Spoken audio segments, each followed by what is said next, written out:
We are here in front of Balls, one of the greatest establishments in Gainesville, with Nick and Silk and our friend Jeff Pope from Fango Tickets. Jeff, thanks so much for joining us today. Thanks for having me. Looking forward to hearing a little bit about Fango. We talk about Fango on the pod every episode, but want to chat with a little bit about Fango Tickets. What's the problem you guys are trying to solve, and why did you create this business?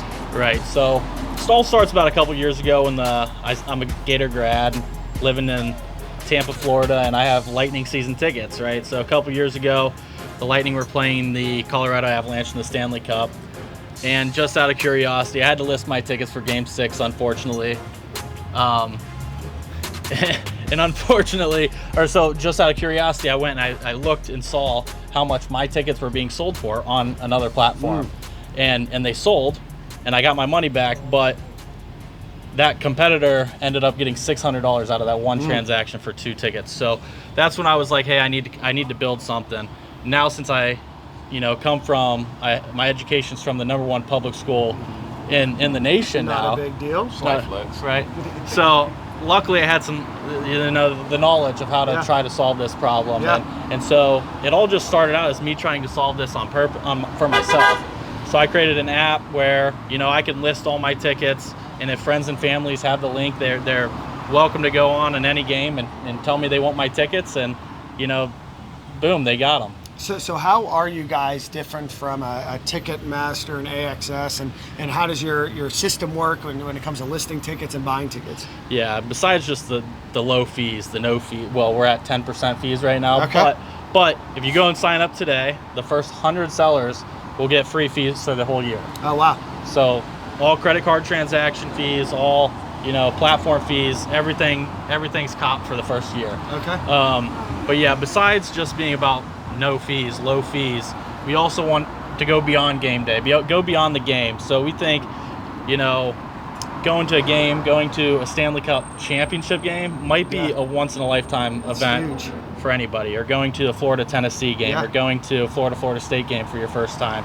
That we want to be able to cultivate that experience and help that be more than just, going and buying on a competitor app and being just picking dots on a map. And we want it to be a more personal event. So here we cultivate a transaction directly between the seller and the buyer, so that we don't have to be that middleman and we don't have to charge that crazy fee. I love that. So beyond just being able to list your season tickets, I know you guys are trying to do a little bit more on the experience side.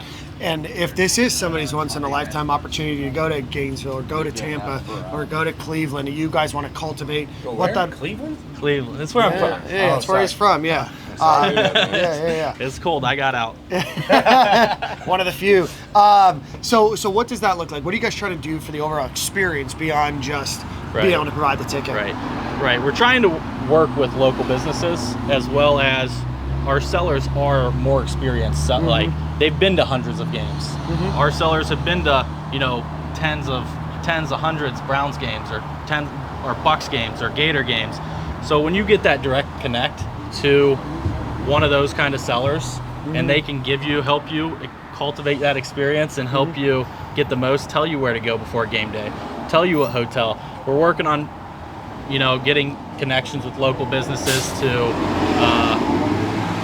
have partnerships, and hopefully maybe one day we'll add to that experience where, hey, we can give you 10% off to this hotel, or 10% off to this restaurant that we suggest. It's not just the popular places aren't always the best places to go on game day. I love that. I think it's Zach Bryan that said, all my homies hate Ticketmaster. And I think the rest of it is, and all my boys love Fango Tickets. So, so from going on, if I want to list my season tickets, I can go on and say I have 41 tickets to the Lightning for the regular season. I can go and I can block out and say, hey, I definitely want to go to these 10 games, and put the rest of the 31 on there in just one seamless transaction? Yeah. By default, we list all 41 games for you, and we set them all as unavailable. So we assume you're going to all 41 games. And so it's on you from there to mark the game as available. And whenever you do that, it's as easy as flipping a switch. You set the price, and it's instant from there. Man, I love that. So let everybody know where they can go to list their tickets, or to go buy tickets for the Florida Gators, Tampa Bay Lightning, Tampa Bay Bucks, the Cleveland Browns and Ohio State Buckeyes? Yeah, so it's Fango Tickets on both Twitter or X and Instagram, and then go apply at www.fangotickets.com. I love that. Well, Jeff, thanks so much for helping us put on this event with the Gator Nation Football Podcast. We appreciate your support. Go to fangotickets.com, and thanks again, Jeff, for your time. Thanks for having me. Go Gators. Go Gators. Boys and girls, ladies and gents, welcome to another episode of Stadium in Gale. We're reporting from the social at Midtown with the Gator Nation Football Podcast. And this is powered by Fango. Make sure you go purchase all your tickets. Also, post your tickets on Fango. And Allen Horne Insurance, who's a State Farm provider. We got some special content for you guys today, man. Dan, how you feeling? You good? Man, I'm feeling good. A pleasure to have Alan and James join us. Nick, I appreciate you guys carving up a Tuesday afternoon. It's going to be a lot of fun. We're just going to talk a little bit about the Gators and this season, kind of what we expect, what we've seen, and just kind of get some different perspectives. It's good to bring the Gator Nation guys in today. So James, Alan, want to get your thoughts on the season thus far. The Gators are 3-1, some ups, some downs, but James, we'll start with you, bud. Well, we did our season predictions, before the year, and essentially it ranged from we could win maybe 7 or 8, and in disaster mode we could win 4. Right. After Utah, we revisited that, and it was like it could be 4 or 5, and now we're at 3. So it feels like with the defense that Florida has, 7 or 8 is achievable with the defense alone, and maybe a 50 to 60th ranked offense, which is where we're trending.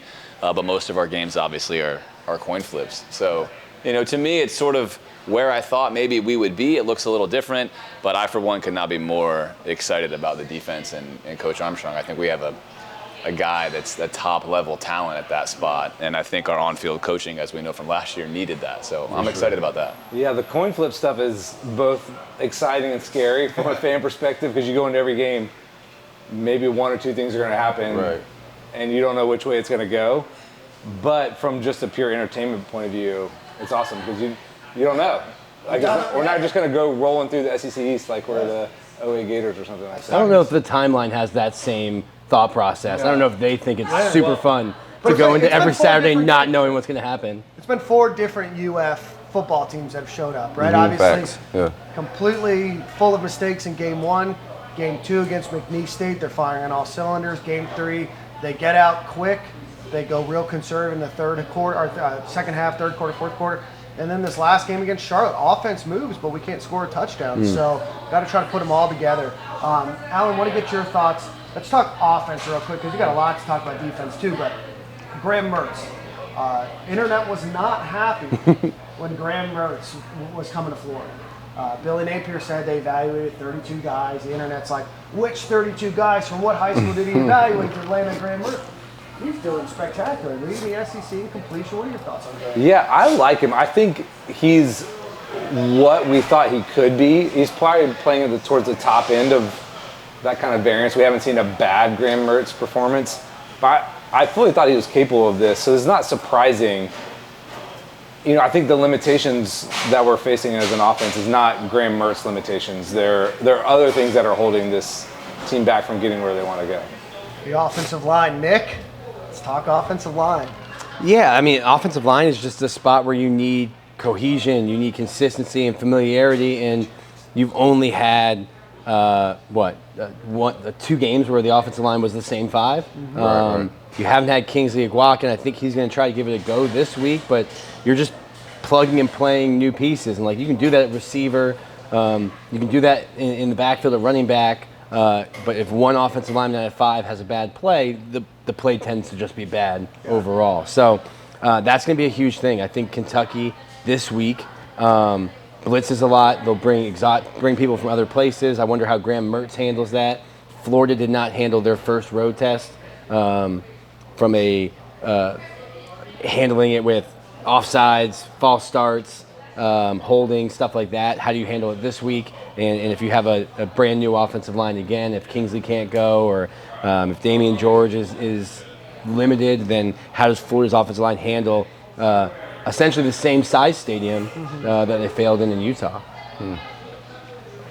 James, you guys study the tape far more than we do on our podcast.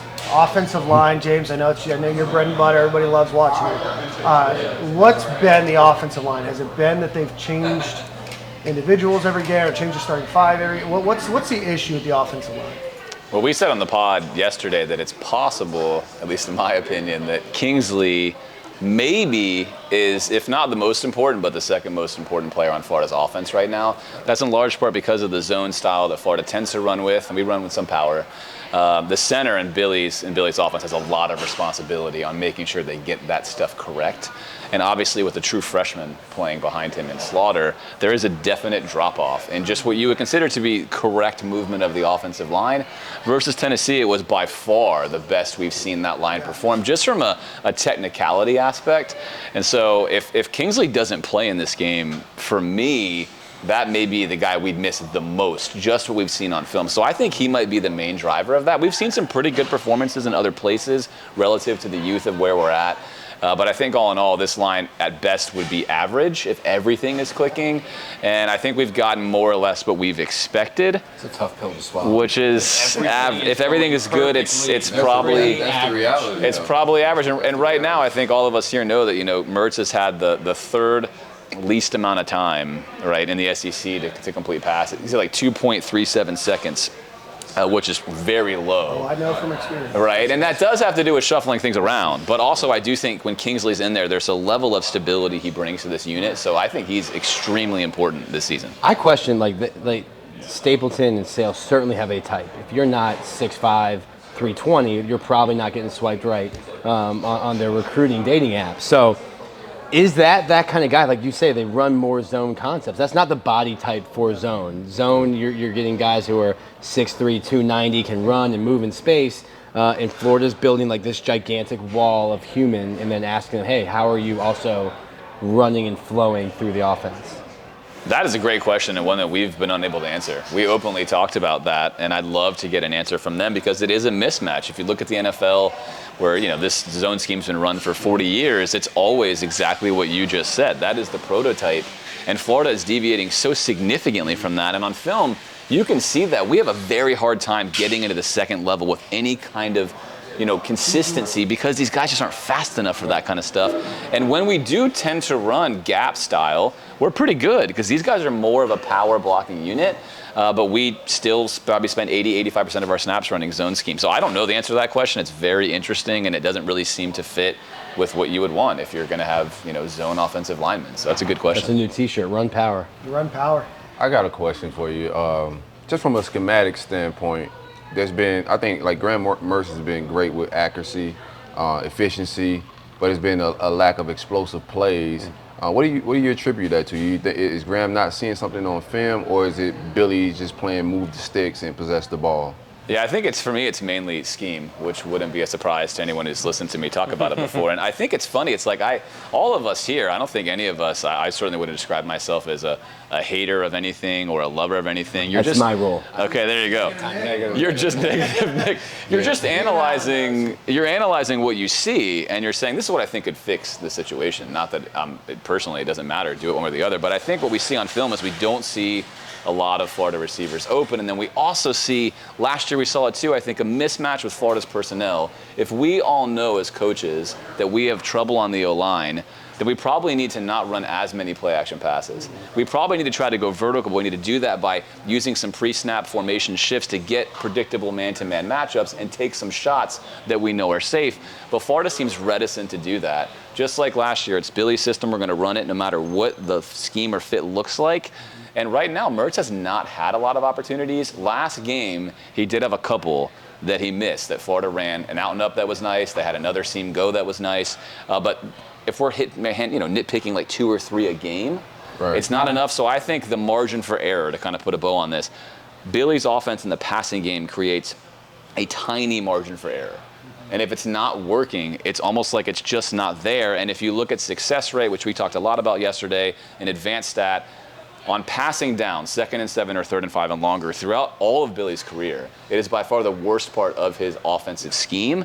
And that's intuitive, it passes the eye test, but I think that, Silk, answers your question, is that we have a scheme issue. It's not a Mertz issue. I'd love to see Mertz get a chance to make some of these throws.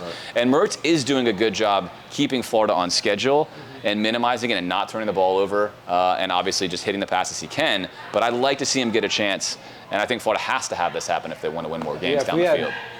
Better offensive linemen and faster receivers, this might work more efficiently, but the reality is we don't, and we don't seem that we acknowledge that. Right. Yeah, I don't think Billy's a coach that can kind of scheme towards personnel. So the more he gets his guys in, it may become more successful. That's why I think we're seeing, I guess, more the younger guys playing because they fit the style of play that he wants. But yeah, it's going to be a struggle for a little bit. And I've started to question if Graham, like last year, Anthony had the latitude to change plays at the line of scrimmage to get you out of something. Maybe Graham isn't there yet. Like there's a couple of looks watching your show last week. You're seeing fronts where it's like if I'm the quarterback and we're in a run play, they've got 9 in the box. Yeah. There has to be a kill or a check or something to get us out of this. Yeah. And instead, it's like, what if we just ran our forehead directly into this wall and see what happens? Yeah, so this is really funny that you mentioned that exact point because from what I understand, Graham has full control of the audible system. But we saw this last year too. We see it again this year. Coaches do this. I have to believe there are overrides in place, and you're mentioning them right now. By all accounts, Graham is like a football savant. That guy watches more film than anyone else is. Yeah, one of our friend of the program, Danny Warfel, talks a lot with him and talked a lot about the fact that he's like a football guy. Like if this guy's sitting right here right now, he's breaking down film with the best of us. There's no chance he doesn't count the numbers in the box and think I'm checking to a pass unless there's an override. And a story I'll share on that comes from Danny since we mentioned it. Danny leaves Spurrier and he goes to play for Mike Ditka. And at the time, Spurrier is a finesse coach, which would always bother Spurrier, but Spurrier would say he was just winning with innovation. And Ditka was old school. So they're in the league, Danny gets in, it's his first action, and Danny's like, we're calling the play, and the opposing team knows exactly what we're gonna do. They're calling out our exact play. They're running through the B gap, power lead. And hands the ball off, they get smoked. Ditka calls timeout. He is just killing the team. I don't care if they know every single play we're running. It's about effort, it's about heart, it's about beating the man in front of you. And Danny was like, Mike Ditka gave the best pregame and half-game speeches of any coach he's ever been with.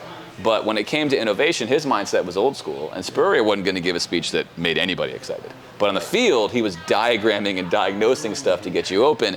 And so I think that is what you're mentioning. I think it's more of a Mike Ditka / conservative, get a little tight mentality. 3rd and 1, let's be safe, let's run the ball. Where I think Mertz, if I'm playing quarterback, you got to be thinking, this is what I'm waiting for. Yeah. And so I have to, without information, take a guess that that's probably not a Mertz thing. You think it's more personnel of what they have now and trying to fit in? Corey, I want your opinion on this too. Is it more personnel of this is who we have, this is what we have to run with this week and this year?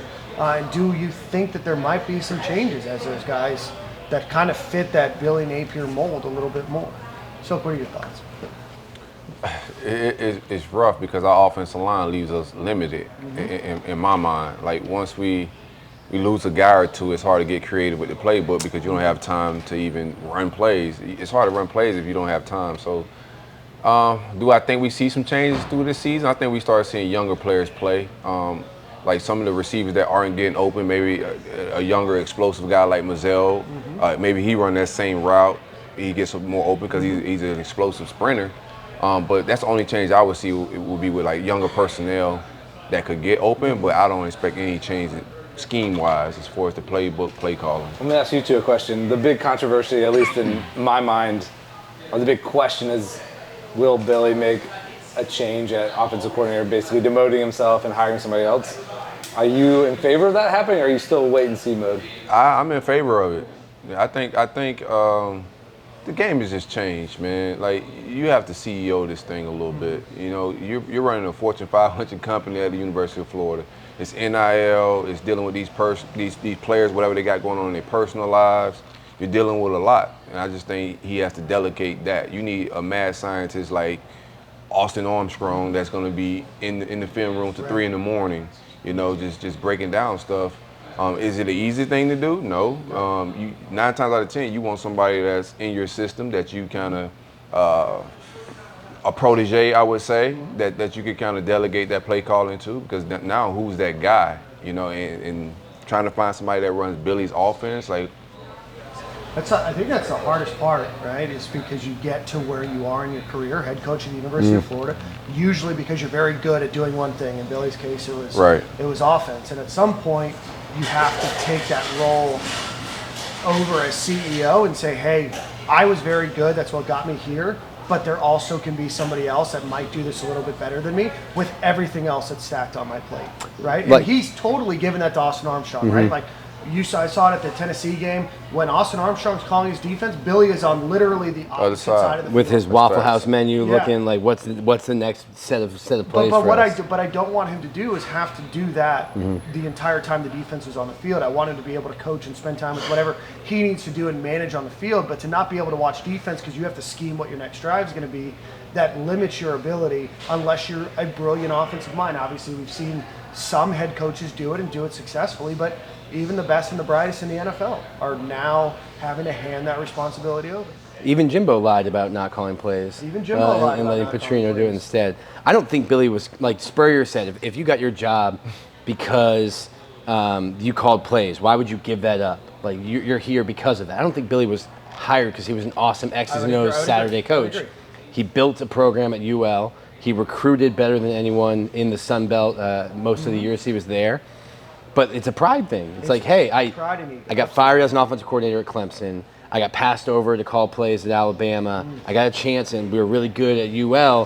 Why would I give it up now? And I don't think he has an ego to the point where if this season trends poorly, and you've got, a Will Muschamp type of Florida team where the offense is in the low 80s, and the defense, you're like, man, if you could just score 17 points a game, you might win a game or two here. I think if he looked at it and that's what the reality became this year, he would consider giving up his play calling duties. But that would mean it would have to go poorly. But that would mean that there had to be a change on the coaching staff. You could. I think Russ Callaway is the only coach that has play calling experience on staff, and he's been here 2 years with Billy as an analyst and now coach. Let me ask you all a question.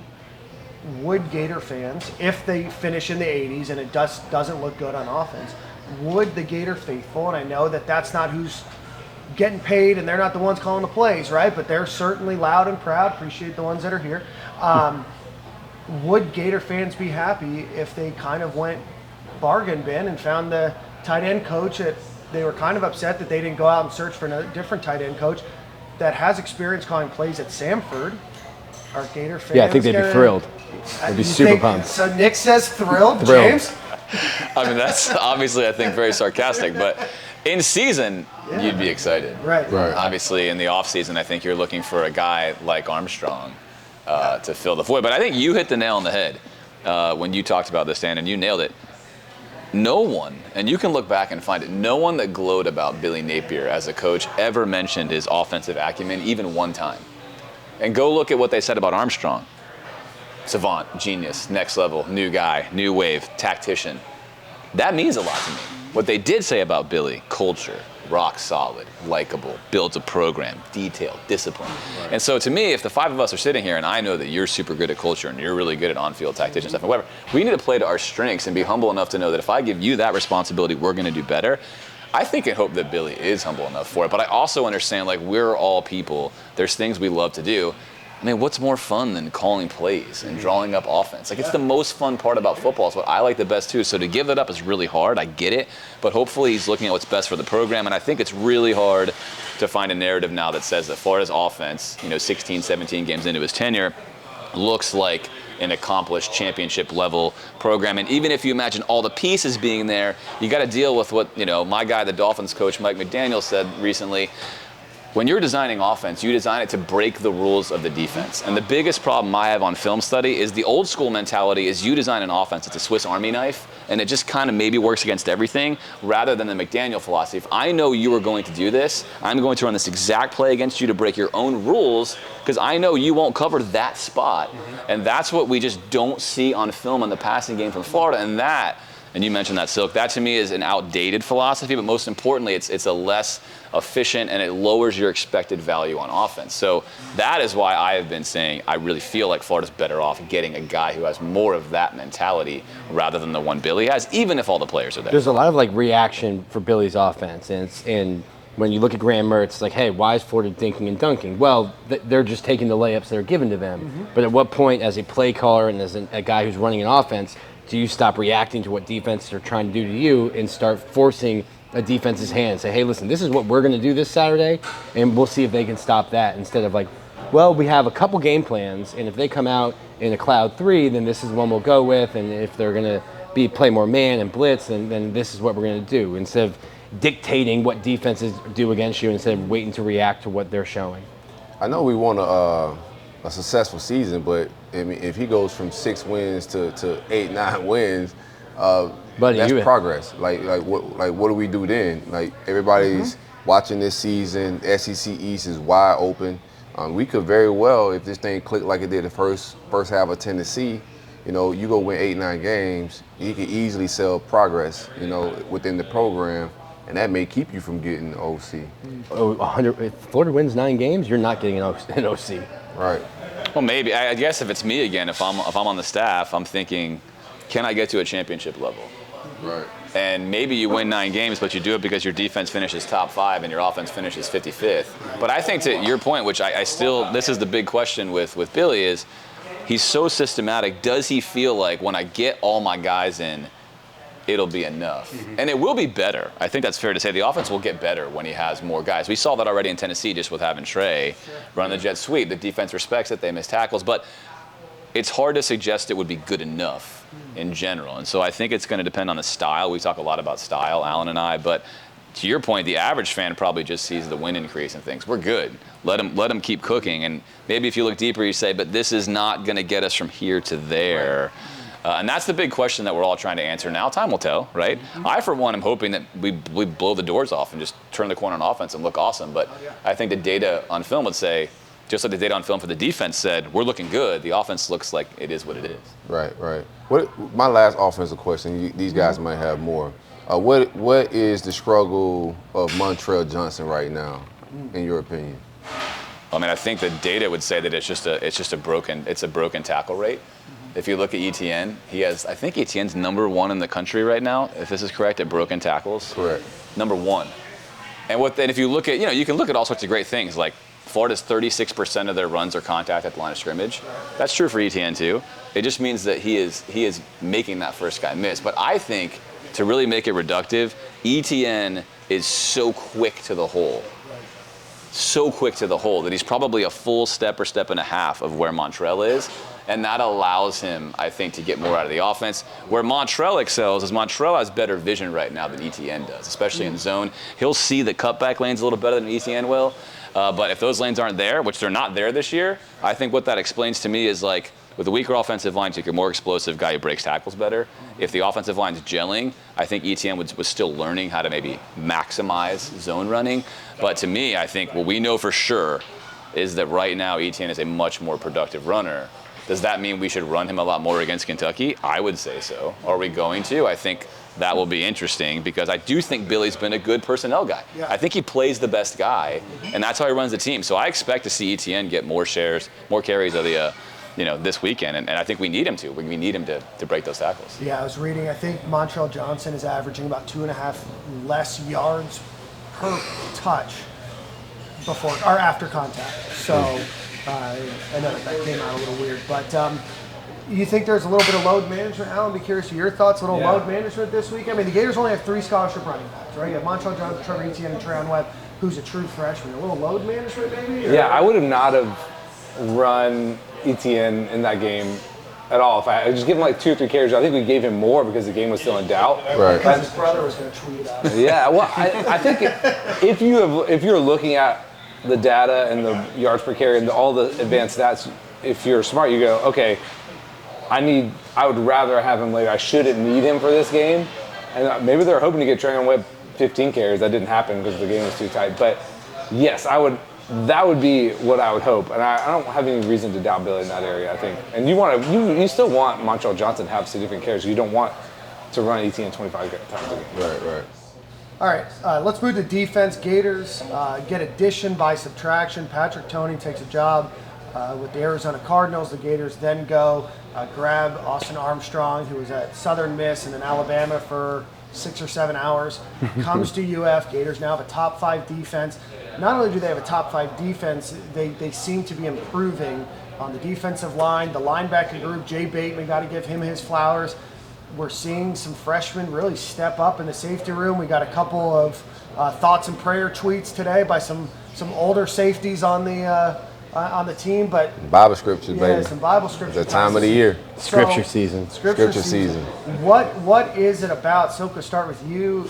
Austin Armstrong's defense. I mean, energy's electric. What do you think's brought Florida from the doldrums to top 5? I mean, the scheme is I learned through, and shout out to these guys. I learned about Austin Armstrong's scheme after we made the hire through these guys' podcasts and their content. You guys do a great job of just breaking it down and dumbing it down. I played ball, but you guys still dumb it down for me sometimes, you know what I'm saying? So I appreciate that. But I just think the scheme is very good. He's a genius with just scheming against offenses. He really gets into like the nitty gritty with trying to stop some of these teams, but the energy, I think it's contagious. It's a lot like Kirby Smart, Muschamp in his prime. You know, it's big on the sidelines. He comes from that pedigree, and you could just see the players react to it and respond to it. So outside of the scheme, I'll let these guys get into, you know, scheme-wise, why it's so excellent right now. But I think the energy fits. You know, watching him on the content that the team puts out is very contagious. You can see guys like Tyreek Sapp, you know, Cam Jackson, a lot of leadership, and just some of the older guys are responding to him being on the team. So from that point, you know, energy-wise, he just brings a different level. Patrick Toney was nothing against him, but he was a very reserved, quiet, laid-back guy. Him and Billy was too much alike in that fashion, in my opinion. I'd agree. It seems like we're maybe getting Corey Raymond the opportunity to do a little bit more coaching, call his scheme a little bit more. You're seeing a lot more press man coverage this year compared to last. Alan, James, kind of want to get your thoughts. Austin Armstrong, I mean, you couldn't really ask other than maybe a few more turnovers. I mean, these first 4 games have been spectacular for him. Yeah, I mean, I think he is the right modern phrase to use, right? He is 100%. And, you know, we like to call him Coach Ham on the podcast, or at least I do, because from Sandlot, there's the great Hambino. You can't tell me that. And first, he kind of looks like him, but second, the energy that you mentioned is so, I mean, there's so much confidence coming out of Armstrong that it's like, this guy is Ham, man. He's walking at the pool, he's blowing kisses to the girls, you know, he knows that he knows that what he's doing is right and it works. And that confidence is carrying over to the players, and they know that if they do their job, it's right. And that's the most remarkable thing on film that we have seen from last year to this year, is that first of all, like, everything on my wish list is accomplished. Like, whether it comes to run fit, gap control, rushing as a unit instead of as one guy, how we play the edge versus teams that want to send running backs into the flat, how Scooby is now a revelation at linebacker because we use him correctly. But to me, to be elite, you have to have top-level talent, and you have to be an excellent communicator. And he's both those things, and that's hard. There's a lot of guys who understand football really well. One thing I'm interested this week is, we know Austin Armstrong would love to send 11 guys, just bring pressure from everywhere. I think Florida has the potential to get pressure with just 4, that you might not have to, like against Tennessee, where you're like, hey, we're going to have a single high safety, and we need you guys to play man-to-man because we need to commit another guy to the box. I think if Florida can get pressure with 4, you might see, hey, Devin Leary's windows now are a lot smaller, and if we can get to him with 4, now you're going to see him having to try to force some things in and maybe lead to an interception. Yeah, I think you're absolutely right. The film would show that simulated pressures have really hurt Kentucky. Their offensive line has not picked them up well. Austin Armstrong runs some of the best ones, and Florida has great personnel to do it, especially with Princely, who I haven't mentioned yet. And Princely becoming a guy who's able to bubble out and cover the flat is like a revelation for what Florida wants to do with how they will send a linebacker oftentimes opposite the running back, and they're basically walling off the backfield for any of those short passes. Kentucky's weird. We said it on the pod. They get better with their passing success as they go down the field. So behind the line of scrimmage, 0 to 5 yards, they're struggling. Leary likes to throw a lot of like strong arm balls a little further down the field. And to your point, I think if Florida can get home on those sim pressures and take away the first read, he's often not going to get a second one. And that's already shown up on film. And, you know, Coach Ham has been amazing at taking away first read stuff, something we haven't seen at Florida for a while. I think the matchup favors Florida defense versus their offense. And then to your point, the randomness is going to be Kentucky's oddly really high explosive rate. 3rd in the country in explosive plays, yet their success rate is really low, which tells you that they might run 6 plays, 5 of them are pretty crappy, 1's a touchdown. And so that is going to, I think, probably determine the game. And they have 8 or 9 drops this year, so if you're not dropping the ball, how high? How high would it be? Yeah, would it much be? better. So it's going to be a challenge, I think, for Florida. Very different style team than we faced before. They run under center a lot. But I think their running game is suspect because of their line. I think I have questions about their line, not about Ray Davis, who obviously torched Florida last year. If you recall him running all over us, we hope not to see that again. I don't think that is. Florida's #1 in the country on rush defense, on success rate. I mean, they're locked down versus the run. We're starting to see a lot more of the 2 freshmen at safety. Are we at all concerned going against Devin Leary with 2 true freshman safeties back there? Well, we were debating, is it Castell? What's Castell, I believe. Castell. Okay, good. We need a confirmation on that. We Castell. openly I'm asked not the 7 guy o'clock. for that. Yeah, well, you just threw it out there. You cemented it Say down. what you have to say with your Yeah. chest. He says a lot of stuff Yeah. with his chest. Yeah, They're like, yeah. hey, that's wrong. He looked at me crazy when I was like, oh, Make it's sure. Micah Mazuka, like a rhyme to bazooka. He's Yeah, like, you're no an way. idiot. Actually, no Alan way. told me that too Those when I said it was letters don't make Mazuka. sense, He yeah. told me the same thing. So looked at me, he was like, there's no way that combination of letters spells creates out that Mazuka. sound. It does. I concur. But anyway, I'll just call him 14. I have 0 fears about 14. Miguel Mitchell, there's a lot to like about him, but still is a first-year starter. So I think that would be the place where you could get him a little bit.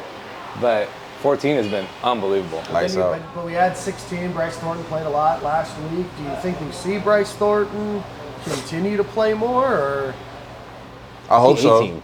He's 18. Yeah. Moten's 16. Yeah, Moten's no, 16. Yeah, definitely talking 18, not 16. Yeah, definitely 18. I would love to see Bryce Thornton more. I think he's got great football instincts. There's a couple plays towards the line of scrimmage that he made that was, if he didn't make that tackle, we had somebody running wide open on that play. But I think Bryce Thornton has some great instincts. And at this point, man, like, we've seen older safeties get barbecued. So, I'd rather go with the young potential, and risk aggressive mistake. A guy that can come up and make tackles. Miguel Mitchell struggling with making tackles. He gave up the only touchdown that we had this past week. So I'd rather go with the young, aggressive freshmen than older guys that are making the same mistakes, to be honest with you. You want a younger cookout. Younger, good guy. Younger cookout. Younger cookout. Younger Yeah, barbecue. Younger barbecue. Yeah. I want to get everybody's opinion. You guys obviously watch more film than we do. Well, I speak for myself when I say that. Best cornerback on the team this season. Nick? Jalen Kimber. I like that. I'm going to go with the guy who's not playing enough, in my opinion, which is Devin Moore. Talk about it. Yeah, I mean, that's it. I think he's the best corner on the team. I think there's a big take we said on the pod this week. To me, I think Jason Marshall is your 3rd best corner right now based upon film and performance.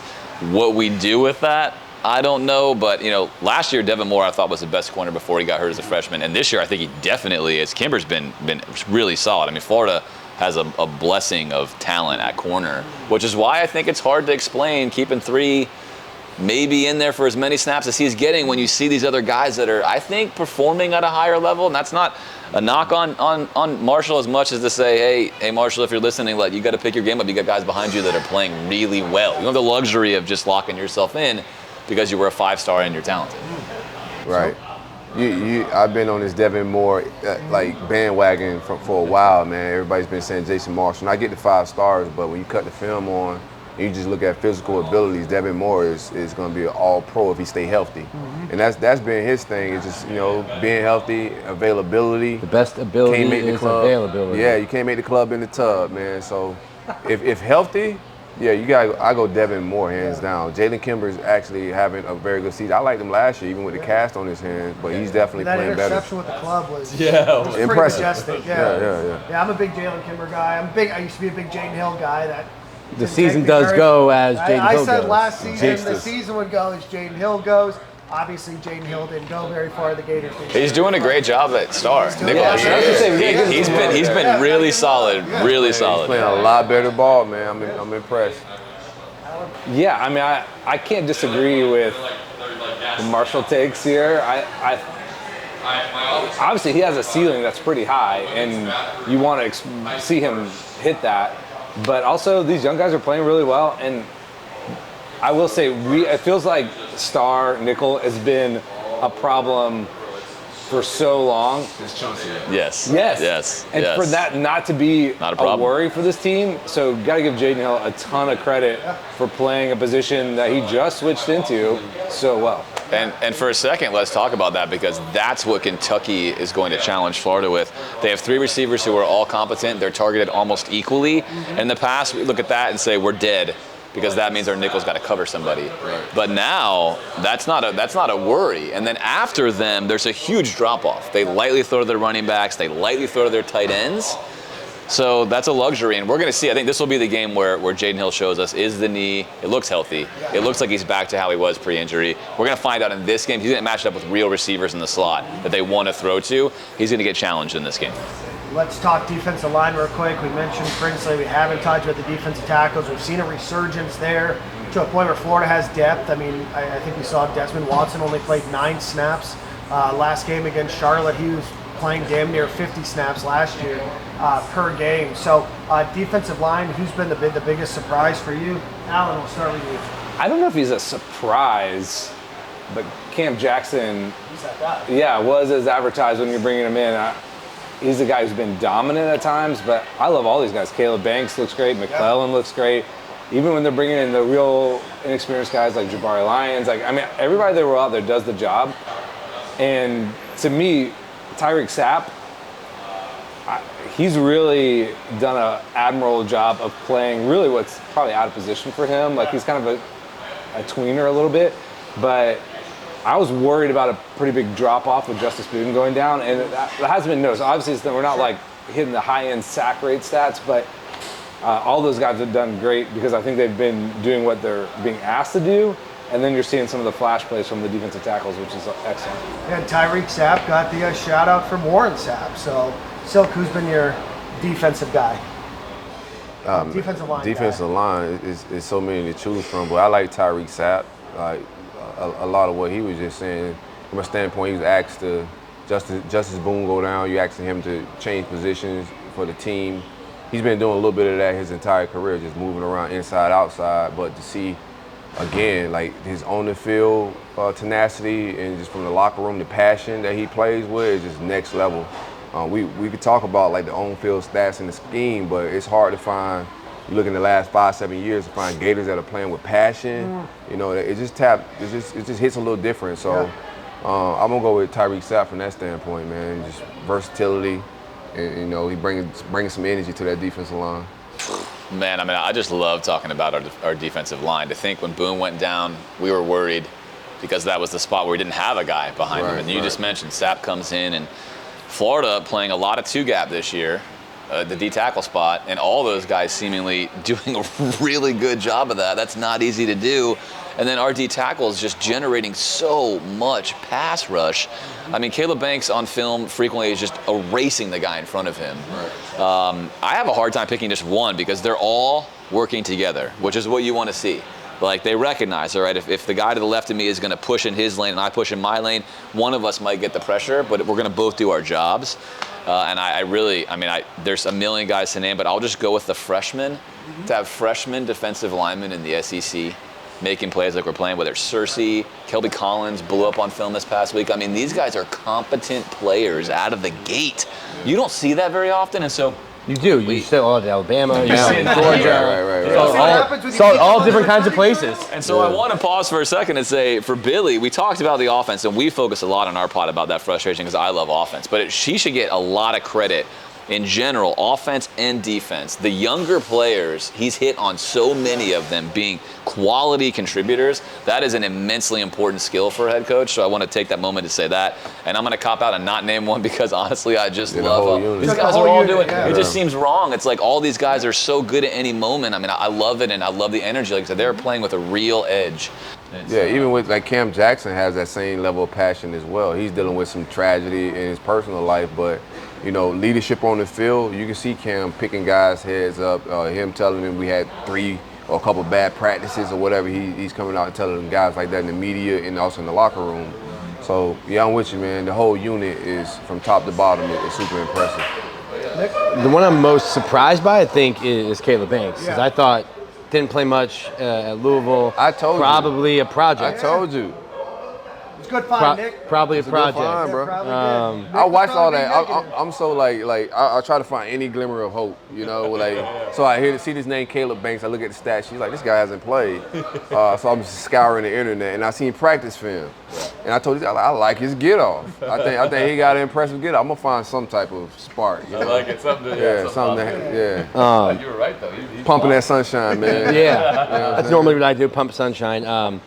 So I'm surprised. I didn't think he would be a guy that one would start this year or that would play a ton. But to what James said, I think Florida's defensive line and their defense as a whole is probably just like the sum of all their parts. There's not really a first-team All-American player on this defense, but you get 7, 8 guys rotating in on the defensive line. They're keeping the linebackers clean, so now the linebackers are flying around and they're making plays because they're not having to worry about a 320-pound guard shoving his face mask into their chest 4 yards up the field. Right. So I think it's really just the sum of all the parts. But I think in terms of who I'm surprised is Caleb Banks has surprised me the most. Tyreek Sapp was a stand-up edge rusher at St. Thomas Aquinas. Go Raiders. They asked him to then play defensive end. He's like, all right, cool. I weigh 230 pounds. Need to gain some weight. Then they were like, hey, defensive end's nice, but what about tackle?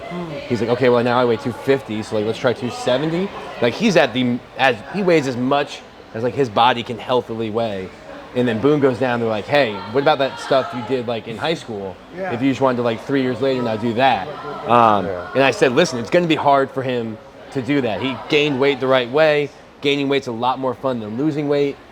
But I wouldn't doubt him, and just to see the way that he's just done whatever the team has asked him to do, now playing, back to a position he played when he was a freshman.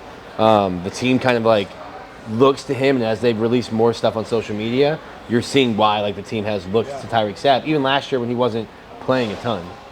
Yeah. All right, let's wrap this up. Gotta talk game changers a little bit. So our special teams has been nothing special at all this season. Florida hasn't had a kickoff returned yet. We have not had a kickoff return. Pretty special. It does look like Florida has their place kicker. Surprisingly, it is the 5-star that was not kicking. Surprise! Doing a pretty decent job at that. James, Alan, Silk, Nick, what the hell is going on with special teams? We can't get 10 guys on the field. Notre Dame can't do it on defense. We can't do it on special teams. What the hell is going on with our game changers? Are you the one who was like, what you call them, just the game change unit? The game change unit. You're missing the 11th letter? Yeah. You haven't earned the 11th letter of what your unit's called yet. No, that's too good. Come on. Felt good about that one, Alan. Thanks. So you can see if you get the specialist right, it looks better. If you have Smack in there and then Crawshaw is not shanking punts weirdly. But the fact that you're still having just the elemental, can we get the right guys on the field in game 4 is kind of troubling. So if you have this unique like alignment with your coaching staff where you're just like, oh, we're just gonna give this to an analyst, when it starts showing up at that level, then you have to start asking questions like, are we doing this the right way? We can go on our phone right now on Amazon. They sell mats with 11 circles. And you can just put the $500, you put down this $500 mat, and then the coach says, hey, I need people standing on these 11 dots. And then when we go on the field, don't take the mat with you, but like the 11 of you that were standing on the dots, just go on the field and do the play. Like, it seems like there's a big budget. Should we just go on Amazon and send it to the facility? Yeah. Just send it straight to the facility. To the couch household. James, want to get your thoughts. You analyze a ton of film. How many different groupings does Florida likely have for them to have this many issues with getting 11 guys on the field? With 11 different numbers. Well, yeah. That's a question there is why don't you just tell your guys you can't wear the same number if you're going to be on special teams? I mean, whatever. But I digress. The answer is Florida has played a lot of what you would consider to be safe, punt safe. Right. And that is not necessarily their fault because a lot of times, as we've seen this year, Florida's like frequently pinned inside the 5-yard line because opposing teams, special teams are drilling all their punts perfectly. A punting it is a clinic. Florida's opponents this year. And it also means their field position has been pretty good when they're punting. And so that tends to be like a lot of 4th and 3, 5. 50-yard line, 45-yard line, when you probably want to be in some safe. That's not an excuse to mess stuff up. But I think when you have that, you do have a lot more overlap, to your point, with players, where you're going to have a returner, maybe 2 guys you sub, not the wholesale unit change. It doesn't matter, though, like you're saying. Most other teams do not have this problem on special teams. They make sure they're rallied up and ready to go. Obviously, as soon as it gets to even 3rd down, you're lined up and ready immediately. Everyone's there. Florida looks like they're not ready for that. And I think it's fair to say that we have 2 years of data now to indicate that this game-changing unit, which is such a tragically horrible name for a unit that's been so bad, is so bad. Yeah. And in the Utah game, there's a few plays that really changed that game, and it's fair to say it could have been a different game if that doesn't happen. And so to have this still happening at this stage is negligence, for lack of a better term. Accountability, right? Seemingly none. Gloss over some it. Snarky remarks, Nick. I don't think I'm getting yelled at. I'm getting yelled at. I think more than anyone else. Guy, game changer. Right now, and I don't think, to be fair to Billy in that, I think he thought incorrectly. The question was about not having a return guy back there, which is certainly fine in some scenarios. In that scenario, the game's late. It's essentially over. They're waving a white flag by punting. We don't need somebody back there Fine, to get that. But I think that he did not address the issue that was there's multiple times there were 10 people on the field again. And, I did like to see Notre Dame obviously came out and openly said, I thought a lot of really nice honesty. We messed it up. Yeah. They could have lied. We knew it. We didn't want to, no, we actually missed it as coaches. We're going to fix it. I think they've got to fix it is the bottom line, right? Like if it costs us a game this week against Kentucky, it's unbelievable to think, to what you just said, you could hire any one of us right now on special teams. We'd make sure we didn't have duplicate numbers. We'd stay on the sideline, get 11 guys in the field, and it's not that hard to just get 11 guys in the field, and we're struggling to do it every single game.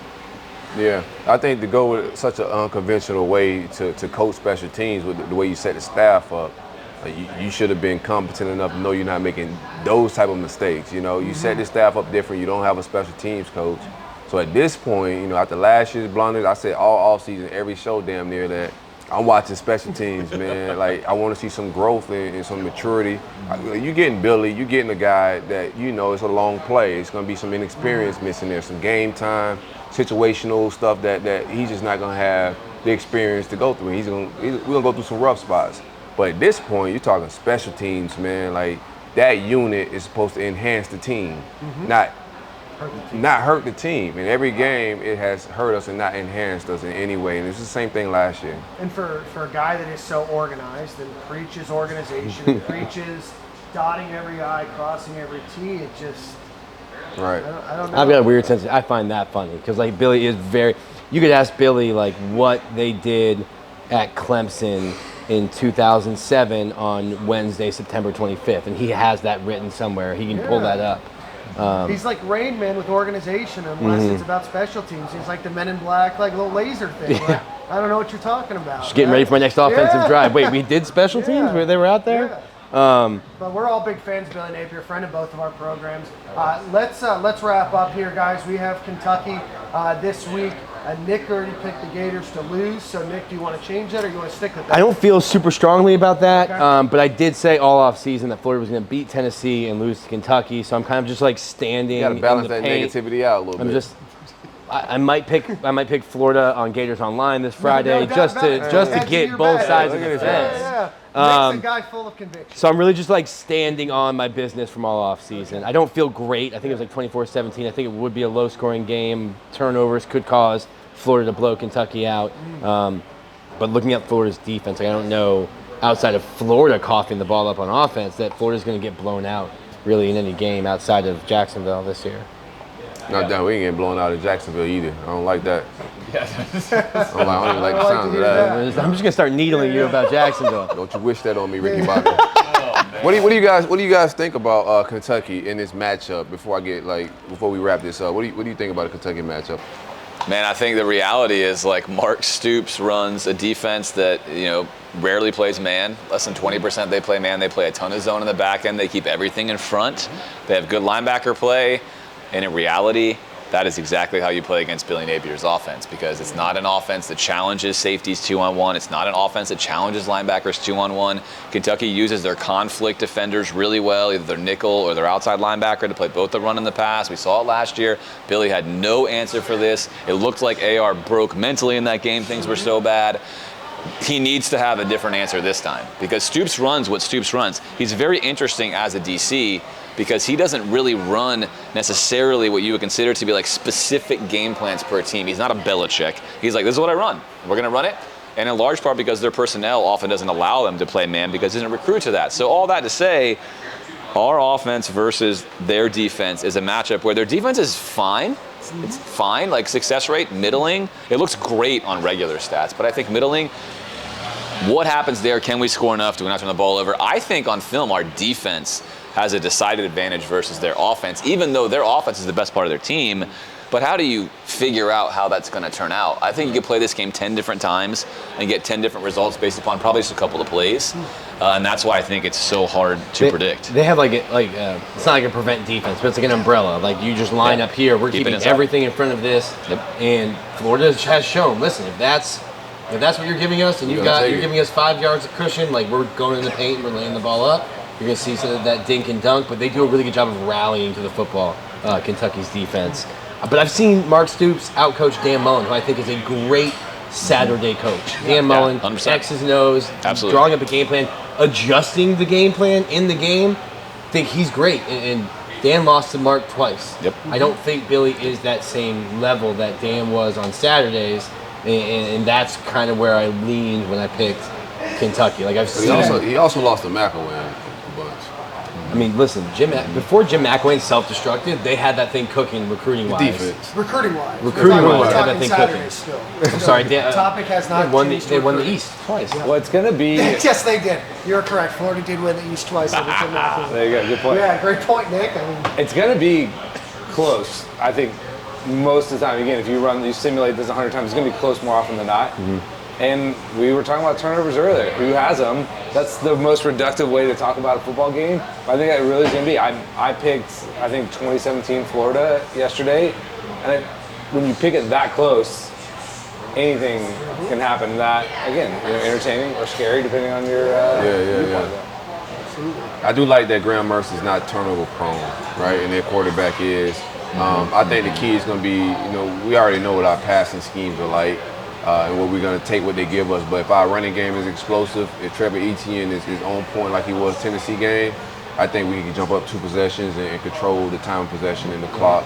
And I think that's Billy's aim. Oh, he loves milking the clock. Oh, for sure. That's his bag. Yeah. The clock is his udders, and he's just the milkman. You know what I mean? At least he's not celebrating it though. Like that was Will Muschamp, loved time of possession. Yeah, man. Yeah, big time of possession guy. Like post game when when the NBA when they start looking at the stat sheets, Will they had to highlight it for him. Hey, don't get lost here. There's your time of possession. I love it. James, we have a winner out of you. Yeah, I picked Florida to win 21-20, which is funny because I really think that Florida does win. They probably win 21-10. But I'm acknowledging all the incredible randomness that's probably going to happen in this game that I can't attribute to. But again, you're flipping a coin. Just sit at home, flip coins, see which one it lands on. There's a lot, though, to be intrigued, I think, from a football perspective, and mainly on Florida's defense. Again, how does the blueprint to stop Kentucky look like? And on Florida's offense, we said, kind of funny, might seem interesting, I think if Florida has a 41% or better completion rate on third down, are we 41% successful on third down, we probably win this game. Now, in the season, we're at 33%. And Kentucky, surprisingly, is not a good third down defense. So that actually is the chink in the armor. I think if we do that enough, I think our defense carries the day for us, closes the door and gets a W. But man, good luck. I would not bet this game even for a second. This is so all over the place. Away from that one. Silk, I know you picked the Gators to win on Stadium and Gale. Sticking with it? Yeah, same thing, man. 17-24 is where I got it at. What about you? I think I picked 24-16. I think it was a weird score. 26-16, 26-16. Yeah, I don't know. That feels right. A lot of field goals. Yeah, just some field goals, maybe a missed extra point. You can't trust college kickers. Nick wants to. No. I do think it's a game. It is kind of weird to say. I'm glad the game's at noon and not at 7 o'clock. Honestly, Commonwealth Field kind of. Kroger Field. So the first time I went there, they had just finished renovations. It's not loud because it's 61,000. The only stadium I've been to that really rivals Florida is LSU in terms of loud and how crazy they are. But they are into it. The fans show up, they're there. It's going to be sold out. They rushed the field 2 years ago. That was wild to see. Yeah.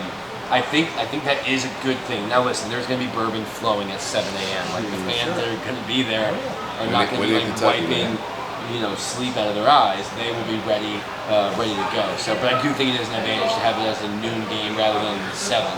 You can consume a lot more bourbon for a 7 p.m. game than you can for a noon. We'll be up to the test, Nick. Challenge accepted. Challenge accepted by me. Ready to get out of here? I want to thank James and Alan. Thanks so much from the Gator Nation Football Podcast. Why don't you guys plug social media, where they can find you, follow you?